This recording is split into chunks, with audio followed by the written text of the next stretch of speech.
Okay, ഇനി നമുക്ക് എന്ത് ചെയ്യാം, അതിനെ അതിലത്തെ ക്വസ്റ്റ്യൻസ് നമുക്ക് ചെയ്യാം. ഓക്കെ അല്ലേ, എല്ലാവരും റെഡി അല്ലേ? അപ്പോൾ എല്ലാവരും ടെക്സ്റ്റ് ബുക്ക് എടുത്തോളൂ. ഇനി നമുക്ക് അതിലത്തെ ക്വസ്റ്റ്യൻസ് ചെയ്യാം. ആദ്യത്തെ question, what was each of the athletes from around the world trying to do? What was each of the athletes from around the world trying to do എന്ന് പറഞ്ഞു കഴിഞ്ഞാൽ എന്താണ്? ലോകത്തിൽ നിന്നുള്ള ലോകത്തിലെ പല ഭാഗത്തു നിന്നുമുള്ള അത്ലറ്റ്സ്, കായിക താരങ്ങൾ എന്തായിരുന്നു ചെയ്യാൻ ശ്രമിച്ചിരുന്നത്? അതിൻ്റെ ഉത്തരം എന്താ? അതായത് each of the athletes is trying to എന്താണ് ശ്രമിക്കുന്നത്? Take part in the event. ഓരോ ഇവൻറ്റിൽ പങ്കെടുക്കാൻ വേണ്ടിയിട്ട് അവർ റെഡി ആവുകയാണ്. എന്തിന്? And to do his best. അവർ ഇവൻറ്റിൽ പാർട്ടിസിപ്പേറ്റ് ചെയ്യുക മാത്രമല്ല, എന്തും കൂടി ചെയ്യുന്നുണ്ട്, അവരവരുടെ കഴിവിൻ്റെ പരമാവധി. To do his best. എന്തൊക്കെയാണ് അവർ ചെയ്യുന്നത്? To run faster or to jump higher. വേഗത്തിൽ ഓടാനോ അല്ലെങ്കിൽ ഉയരത്തിൽ ചാടാനോ വേണ്ടിയിട്ടാണ് അവർ ശ്രമിക്കുന്നത്. അപ്പോൾ അതിൻ്റെ ഉത്തരം എന്താ? Each of the athletes is trying to take part in the event and to do his best, to run faster or to jump higher. ഇതാണ് അതിൻ്റെ ഉത്തരം. ഇനി രണ്ടാമത്തെ question, why do the singers ask to bang the drum and sing the song louder? എന്തുകൊണ്ടാണ് singers, ഗായകർ, എന്തിനു വേണ്ടിയിട്ട് ask to bang the drum and sing the song louder? Drum അടിക്കാൻ വേണ്ടിയിട്ടും ഉറക്കെ പാടാൻ വേണ്ടിയിട്ടും എന്തിനാണ് പറയുന്നത് എന്നാണ് ചോദ്യം. എന്തിനായിരിക്കും? The singers ask to bang the drum and sing the song louder so that എന്തിനു വേണ്ടിയിട്ടാ? The athletes can do their best, encouraged by the loud song and loud beating of the drum. ഇത്ര ഒച്ചത്തിൽ പാടാനും അതേമാതിരി drum ഉറക്കം അടിച്ചാൽ എന്താണ്? നമുക്കെല്ലാവർക്കും, നമുക്ക് മാത്രമല്ല, നമ്മളിപ്പോൾ എല്ലാവരും മോട്ടിവേറ്റ് ചെയ്യില്ലേ? കൈയടിച്ചാൽ നമുക്ക് എന്താ തോന്നുക? നമ്മളൊന്നും കൂടി ഉഷാറായിട്ട് ആ പരിപാടി ഒന്നും കൂടി വൃത്തി ചെയ്യും. അതേപോലെ തന്നെ ഒന്നും കൂടി ഒച്ചത്തിൽ കൈയടിച്ചാൽ, ഒന്നും കൂടി ഒച്ചത്തിൽ ഡ്രം അടിച്ചാൽ എന്ത് ചെയ്യുന്നു? ഗാനം ഒന്നും കൂടി ഉറക്കെ ആലപിച്ചാൽ എന്ത് ചെയ്യും? അത്ലറ്റ്സ് ഒക്കെ ഒന്നും കൂടിയും എൻകറേജ്ഡ് ആവും. എൻകറേജ് ചെയ്യുക എന്ന് പറഞ്ഞാൽ എന്താണ്? ഒന്നും കൂടി മോട്ടിവേറ്റഡ് ആവും അല്ലേ? അത് ചെയ്യാൻ വേണ്ടിയിട്ട് ഒന്നും കൂടി അവർ ഉഷാറാവും. ബൈ ദ ലൗഡ് സോങ്, എന്തൊക്കെ കാരണത്താൽ? By the loud song and loud beating of the drum. ഡ്രമ്മിൻ്റെ ഉറക്ക അടി കാരണവും അതേപോലെ എന്താണ്? ഉറക്കെ പാടുന്ന ആ ഗാനം കാരണവും അവരെന്ത് ചെയ്യും? ഒന്നും കൂടി ഉഷാറാവും എന്നാണ് പറയുന്നത്. അവരുടെ ഓരോ കായിക താരങ്ങൾ അവരുടെ അതാത് കായിക ഇവൻറ്റുകളിലെ അതാത് ഇവൻറ്റിൽ അവരെന്ത് ചെയ്യും? ഒന്നും കൂടി എൻകറേജ്ഡ് ആയിട്ട് പാർട്ടിസിപ്പേറ്റ് ചെയ്യും എന്നാണ് പറയുന്നത്. അപ്പോൾ അതിൻ്റെ ഉത്തരം എന്താ? The singers ask to bang the drum and sing the song louder so that the athletes can do their best, encouraged by the loud song and loud beating of the drum. അതാണ് അതിൻ്റെ ഉത്തരം. ഇനി മൂന്നാമത്തെ ചോദ്യം, what are the singers urged to do when the games begin? ഗെയിമുകൾ തുടങ്ങുമ്പോൾ singers എന്ത് ചെയ്യണമെന്നാണ് അവർ എർജ് ചെയ്യണത്? എന്ത് ചെയ്യണം എന്നാണ് അവർ ഒന്നും കൂടിയും ഊന്നി പറയണത് എന്ത് ചെയ്യാനാണെന്ന്? They are urged to sing louder. ഉറക്കെ ഗാനം ആലപിക്കാൻ വേണ്ടിയിട്ടാണ് അവർ പറയുന്നത്. എന്ത് ചെയ്യാൻ വേണ്ടിയിട്ടാണ്? ഉറക്കെ ഗാനം ആലപിക്കാൻ വേണ്ടിയിട്ടാണ് അവർ പറയണത് ആണല്ലോ. അപ്പം ഇനി നമുക്ക് അടുത്തത് പറയാം. അടുത്ത ക്വസ്റ്റ്യൻ വായിക്കാം. Jump up a little higher. Urge എന്ന് പറഞ്ഞാൽ അഭ്യർത്ഥിക്കുക എന്നാണ് കേട്ടോ അർത്ഥം. അർജ് എന്ന് പറഞ്ഞു കഴിഞ്ഞാൽ അഭ്യർത്ഥിക്കുക എന്നാണ് അർത്ഥം. ഇനി നാലാമത്തെ question, jump up a little higher so the whole world can see ya. The whole world can see ya. The last two lines are repeated here in different stanzas. What effect does it make? Pick out the other lines or stanzas which are repeated in the song. എന്ന് പറഞ്ഞു കഴിഞ്ഞാൽ എന്താ? Jump up a little higher, ഒന്നും കൂടി ഉയരത്തിൽ ചാടൂ. എന്തിനു വേണ്ടിയിട്ട്? So the world can see ya. നിങ്ങളെ ലോകം മൊത്തം കാണട്ടെ, ലോകം മൊത്തം അറിയട്ടെ എന്നാണ് അവർ പറയുന്നത്. ഇങ്ങനെ പറയുന്ന ലാസ്റ്റ് 2 ലൈന് അല്ലേ, so the whole world can see the whole world can see, ഈ 2 ലാസ്റ്റ് ലൈനുകളും the last 2 lines are repeated here in different stanzas.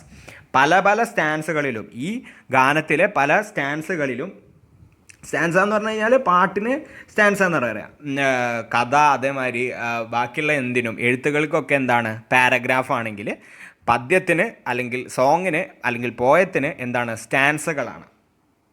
മനസ്സിലായോ? അതാണ് അതിൻ്റെ വാക്ക്. These the last 2 lines are repeated here in different stanzas. മനസ്സിലായല്ലോ? പല പല സ്റ്റാൻസുകളിലും ഈ ലാസ്റ്റ് 2 വരികൾ നമ്മൾ മുകളിൽ നോക്കിയാൽ കാണാം, പദ്യത്തിൽ നോക്കിയാൽ കാണാം. അതെ, ലാസ്റ്റ് എല്ലാത്തിലും whole world can see whole world can see whole world can hear whole world can hear എന്ന് പറഞ്ഞുകൊണ്ടേയിരിക്കുന്നുണ്ട്. അപ്പോൾ ഇതേമാതിരി പല സ്റ്റാൻസുകളിലും റിപ്പീറ്റ് ചെയ്യുന്നുണ്ട്, ആവർത്തിച്ച് വരുന്നുണ്ട്. What effect does it make? എന്താണ് അതുകൊണ്ടുള്ള ഉപകാരം, എന്താണ് അതുകൊണ്ടുള്ള എഫക്റ്റ് എന്നാണ് ചോദിക്കുന്നത്. അതേമാതിരി pick out the other lines or stanzas which are repeated in the song. അതേമാതിരി തന്നെ വേറെ ലൈനുകൾ അല്ലെങ്കിൽ വേറെ സ്റ്റാൻസകൾ, ഈ ഗാനത്തിൽ റിപ്പീറ്റ് ചെയ്ത് വരുന്ന വേറെ ലൈനുകൾ, വേറെ ഗാനങ്ങൾ ഏതൊക്കെയാണെന്നാണ് അവർ ചോദിക്കുന്നത്. അപ്പോൾ എന്താ, the repeated lines are bang the drum A little louder, Singh the song A little louder and so the world can here. അപ്പോൾ ഏതൊക്കെയാണ്? 1 bang the drum A little louder, 2 Singh the song A little louder, 3 so the world can here. ഈ 3 അതിൽ repeat ചെയ്ത് വരുന്നത്. ഇനി ഇതിൻ്റെ effect എന്താ? ഇങ്ങനെ പറയുന്നതുകൊണ്ടുള്ള ഗുണം എന്താ? ഒന്നും കൂടി കവിതയ്ക്ക് ഒന്നും കൂടി ഭംഗി കൂട്ടാനും, അതേമാതിരി ഈ ഗാനം പാടുമ്പോൾ അതിൻ്റെ എന്താ ഗാനത്തിൻ്റെ ഭംഗിക്കും, അതേമാതിരി അത്ലറ്റുകളെ ഒന്നും കൂടി എൻകറേജ് ചെയ്യാൻ വേണ്ടിയിട്ടാണ് ഇത്. ഇനി 5ാമത്തെ ക്വസ്റ്റ്യൻ എന്താ? അതിൻ്റെ മുന്നേ അവിടെ എഴുതിയിട്ടുണ്ട്, such repetitions create an emphasis and interest to the theme എന്ന് പറഞ്ഞു കഴിഞ്ഞാൽ എന്താ? ഇത്തരത്തിലുള്ള റെപ്പറ്റിഷൻ എന്ന് പറഞ്ഞു കഴിഞ്ഞാൽ എന്താണ്? റിപ്പീറ്റ് ചെയ്യുക എന്ന് പറഞ്ഞു കഴിഞ്ഞാൽ എന്താ? ആവർത്തനങ്ങൾ. ക്രിയേറ്റ് ആൻ എംഫസിസ്, ഒന്നും കൂടി ഊന്നി പറയാം. പിന്നെയോ ഇൻട്രസ്റ്റ് ടു ദ തീം, ഈ തീമിന് ഈ തീമിന് വേണ്ടിയിട്ട് ഒന്നും കൂടിയും ഇൻട്രസ്റ്റ്, ഒന്നും കൂടിയും അതിലേക്ക് എന്ത് ചെയ്യും? നമ്മളെല്ലാവരും ഒന്നും കൂടി ആകർഷിക്കും. അതിന് വേണ്ടിയിട്ടാണ് ഇത്തരത്തിലുള്ള റെപ്പറ്റിഷൻ കൊണ്ടുവരുന്നത്. എന്തിന്? ഇത്തരത്തിലുള്ള ആവർത്തനങ്ങൾ കൊണ്ടുവരുന്നത്. അതിനെന്താ പറയുക? ഇങ്ങനെയുള്ളതിനെ റിഫ്രെയിൻ എന്നാണ് പറയുക. It is called refrain. It is a phrase, line or group of lines repeated at intervals throughout a poem, generally at the end of stanzas. ഇതൊരു ഫ്രേസ് ആവാം, ഒരു ലൈനാവാം, അല്ലെങ്കിൽ ഒരു ലൈനിൻ്റെ കൂട്ടമാവാം. ഓക്കെ, ഒരു ഫ്രേസ് ആവാം, ഒരു പ്രയോഗമാവാം, അല്ലെങ്കിൽ ഒരു ലൈനാവാം, ഒരു വാക്യമാവാം, അല്ലെങ്കിൽ 2-3 വാക്യങ്ങളുടെ കൂട്ടമാവാം. റിപ്പീറ്റഡ് അറ്റ് ഇൻ്റർവെൽസ്, ഓരോ ഇടവിട്ടിട്ട് ഇൻ്റർവെൽസിലായിട്ട് എന്ത് ചെയ്യുന്നു? ത്രൂ ഔട്ട് എ പോയം, ഒരു പദ്യത്തിൽ അല്ലെങ്കിൽ ഒരു ഗാനത്തിൽ ത്രൂ ഔട്ടായിട്ട് മൊത്തം എന്ത് ചെയ്യുന്നു? സാധാരണ കാണപ്പെടുന്നത് ഇങ്ങനെ റിപ്പീറ്റ് ചെയ്ത് വരിക. സാധാരണ എപ്പോഴാണ് കാണപ്പെടുക? ഓരോ സ്റ്റാൻസുകളുടെയും എന്താണ്? അവസാനത്തിലാണ് ഇത് കാണപ്പെടുക. അതിനെയാണ് റിഫ്രെയിൻ എന്ന് പറയുന്നത്. ഓക്കെ, അപ്പോൾ കവിതയുടെ ഭംഗി കൂട്ടാൻ വേണ്ടിയിട്ടും ഒരു ഊന്നൽ കൊടുക്കാൻ വേണ്ടിയിട്ടും emphasis and interest to the theme, അതിന് വേണ്ടിയിട്ടാണ് ഇതിങ്ങനെ റിപ്പീറ്റ് ചെയ്ത് വരുന്നത്. ദ എക്സ്പ്രഷൻ, 5ാമത്തെ question, the expression follow the flame and little louder create a pleasing ring effect. Expressions ആയിട്ടുള്ള എന്ന് പറഞ്ഞാൽ 2 പ്രയോഗങ്ങൾ എന്താ? Follow the flame and little louder, ഒന്നും കൂടിയും ഉറക്കെ, അല്ലെങ്കിൽ എന്താണ്? രണ്ടാമത്തേത് ഏതാണ്? ഫോളോ ദ ഫ്ലെയിം, തീജ്വാലയെ എന്ത് ചെയ്യുക? ഫോളോ ചെയ്യുക, അതിൻ്റെ പിന്നാലെ പോവുക. എന്താണ്? Create a pleasing ring effect. What is the poetic device used? ഏതാണ് ഇവിടെ ഉപയോഗിക്കുന്ന പോയറ്റിക് ഡിവൈസ് എന്നാണ് അവർ ചോദിക്കുന്നത്. ആലിറ്ററേഷൻ ആണ് അതിൻ്റെ ഉത്തരം. ആലിറ്ററേഷൻ എന്ന് പറഞ്ഞിട്ടുള്ള പോയറ്റിക് ഡിവൈസാണ് ഇവിടെ ഉപയോഗിക്കുന്നത്. ഇനി 6ാമത്തെ ക്വസ്റ്റ്യൻ എന്ന് പറയുന്നത്, the expression whole world creates a similar ring effect but in a different way. How is that ring effect created? Whole world എന്ന് പറയുന്ന പ്രയോഗം ഇതേപോലെ തന്നെ ഒരു റിംഗ് എഫക്റ്റാണ് ഉണ്ടാക്കുന്നത്, പക്ഷെ ഒരു വ്യത്യസ്തമായ രീതിയിൽ. എങ്ങനെയാണ് ഈ വ്യത്യസ്തമായിട്ടുള്ള റിംഗ് എഫക്റ്റ് ഉണ്ടാക്കുന്നതാണ് ചോദ്യം. എന്താ അതിൻ്റെ ഉത്തരം? Through consonants. കോൺസണൻസ് വഴിയാണ് ഇത് ഇങ്ങനൊരു എന്ത് ചെയ്യുന്നത്, ഇങ്ങനൊരു റിംഗ് എഫക്റ്റ് ഉണ്ടാക്കുന്നത്. ഇനി ദ പോയറ്റിക് ഡിവൈസ്, അതാണ് അതിൻ്റെ ഉത്തരം. The poetic device used here is consonants. Consonants ആണ് ഇവിടെ ഉപയോഗിക്കുന്ന പോയറ്റിക് ഡിവൈസ് എന്ന് പറയുന്നത്. കൺസണൻസ് ആണ്. കൺസണൻസിൻ്റെ സ്പെല്ലിംഗ് വേണമെങ്കിൽ പറഞ്ഞുതരാം. CONSONANCE,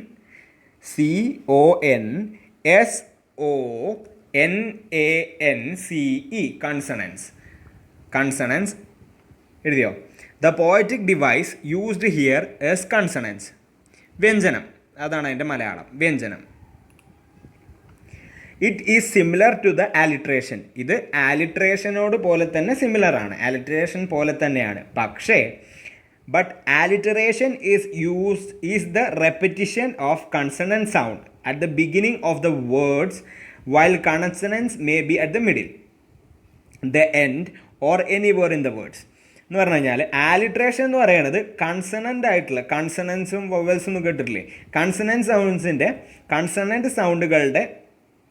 കൺസണൻറ്റ് സൗണ്ടുകൾ ഒരു പദ്യത്തിൻ്റെ തുടക്കത്തിൽ വരികയാണെങ്കിൽ അത് ആലിട്രേഷൻ എന്നും, എന്നാൽ at the beginning of the വേർഡ്സിൻ്റെ തുടക്കത്തിൽ വരികയാണെന്നുണ്ടെങ്കിൽ, കൺസണൻറ്റ് സൗണ്ട്സ് വേർഡ്സിൻ്റെ തുടക്കത്തിൽ വരികയാണെങ്കിൽ അത് ആലിട്രേഷൻ എന്നും, കൺസണൻസ് എന്ന് പറയുന്നത് കൺസണൻറ്റ് സൗണ്ടുകൾ തുടക്കത്തിൽ വരികയാണെങ്കിൽ അതിന് ആലിട്രേഷൻ എന്നും, കൺസണൻസ് എപ്പോഴാണ് വരിക, മിഡിൽ അല്ലെങ്കിൽ അവസാനം അല്ലെങ്കിൽ ഏതെങ്കിലും ഇടയിലൊക്കെ ആയിട്ട് വരിക. മനസ്സിലായാലോ? അതിനെയാണ് കൺസണൻസ് എന്ന് പറയുക. അപ്പോൾ ആലിട്രേഷനും കൺസണൻസും തമ്മിലുള്ള വ്യത്യാസം എന്താ? കൺസണൻസ് എന്ന് പറഞ്ഞാൽ തുടക്കത്തിലോ നടുവിലോ അല്ലെങ്കിൽ എവിടെയെങ്കിലും വേർഡുകളുടെ ഇടയിൽ എവിടെ വേണമെങ്കിലും വരികയാണെന്നുണ്ടെങ്കിൽ അതിനെ കൺസണൻസ് എന്ന് പറയും. എന്നാൽ കൺസണൻറ്റ് സൗണ്ടുകൾ തുടക്കത്തിൽ വരികയാണെന്നുണ്ടെങ്കിൽ, തുടക്കത്തിൽ റിപ്പീറ്റ് ചെയ്തിട്ട് വരികയാണെന്നുണ്ടെങ്കിൽ അതിനെ ആലിട്രേഷൻ എന്ന് പറയും. അതാണ് രണ്ടിൻ്റെയും വ്യത്യാസം. ഉദാഹരണത്തിന് corps stop and the trembling gamblers flood out. Cops stop and trembling gamblers fled off. Okay. ഇനി ആറാമത്തെ question. The father of modern Olympics mister Pierre de Coubertin says. ഞാൻ നേരത്തെ പറഞ്ഞ പോലെ the important thing in the Olympics games is not to win but to take part. The important thing in life is not triumph, but the struggle. The essential thing is not to have conquered, but to have fought well. എന്ന് പറഞ്ഞു കഴിഞ്ഞാൽ എന്താണ്? The important thing in Olympics games. Olympics ഗെയിംസിലത്തെ important ആയിട്ടുള്ള പ്രധാനപ്പെട്ട കാര്യം എന്ന് പറയുന്നത് ജയം എന്നുള്ളതല്ല, അതിൽ പങ്കെടുക്കുക എന്നുള്ളതാണ്. അതേപോലെ തന്നെ the important thing in life is not triumph. ജീവിതത്തിലത്തെ എന്താണ് ഇമ്പോർട്ടൻ്റ് ആയിട്ടുള്ള കാര്യം അല്ലെ പ്രധാനപ്പെട്ട കാര്യം എന്ന് പറയുന്നത് എന്തല്ല, വിജയം, ട്രയംഫ് എന്നുള്ളതല്ല. പക്ഷെ എന്താണ്? Struggle. The essential thing is not to have conquered but to have fought well. ജീവിതത്തിലത്തെ ഏറ്റവും ഇമ്പോർട്ടൻ്റ് ആയിട്ട് പ്രധാനപ്പെട്ട കാര്യം എന്ന് പറയുന്നത് ട്രയംഫ് അല്ല, എന്താണ്? സ്ട്രഗിൾ ചെയ്യുക എന്നുള്ളതാണ്, അതിനുവേണ്ടി പൊരുതുക എന്നുള്ളതാണ്, എന്തെങ്കിലും ഒരു കാര്യത്തിന് വേണ്ടിയിട്ട് പൊരുതുക എന്നുള്ളതാണ്. The essential thing is not to have conquered but to have fought well. പ്രധാനപ്പെട്ട കാര്യം എന്ന് പറയുന്നതാണ് എന്താണ്? ഒരിക്കലും കോൺകർ ചെയ്യുക എന്നുള്ളതല്ല, പക്ഷേ കഴിവിൻ്റെ പരമാവധി ശ്രമിക്കുക എന്നുള്ളതാണ്. How is the comment of mister Pierre de Coubertin about participation in the games expressed in this song? എങ്ങനെയാണ് പിയറി ഡി ക്യൂബർട്ടിൻ്റെ കമൻറ്റ്, പിയറി ഡി ക്യൂബർട്ടിൻ ഇപ്പം മുകളിൽ പറഞ്ഞിട്ടുള്ള ഈ കമൻറ്റ് ഗെയിംസിൻ്റെ പാർട്ടിസിപ്പേഷന് വേണ്ടിയിട്ട് സോങ്ങിൽ, ഈ പദ്യത്തിൽ എങ്ങനെയാണ് എക്സ്പ്രസ് ചെയ്തിട്ടുള്ളതെന്നാണ് ചോദ്യം. എങ്ങനെയാ? It is not about winning the game. Answer എന്താണ്? It is not about winning the game, it's all about playing the game. Game കളിക്കുന്നത് എന്തിനു വേണ്ടിയിട്ടല്ല? ജയിക്കാൻ വേണ്ടിയിട്ടല്ല. എന്തിനു വേണ്ടിയിട്ടാണ്? ഗെയിമിൽ പങ്കെടുക്കുക, ഗെയിമിൽ കളിക്കുക എന്നുള്ളത് കൊണ്ട് മാത്രമാണ്. മനസ്സിലായോ? അതാണ് അതിൻ്റെ ഉത്തരം. ഓക്കെ.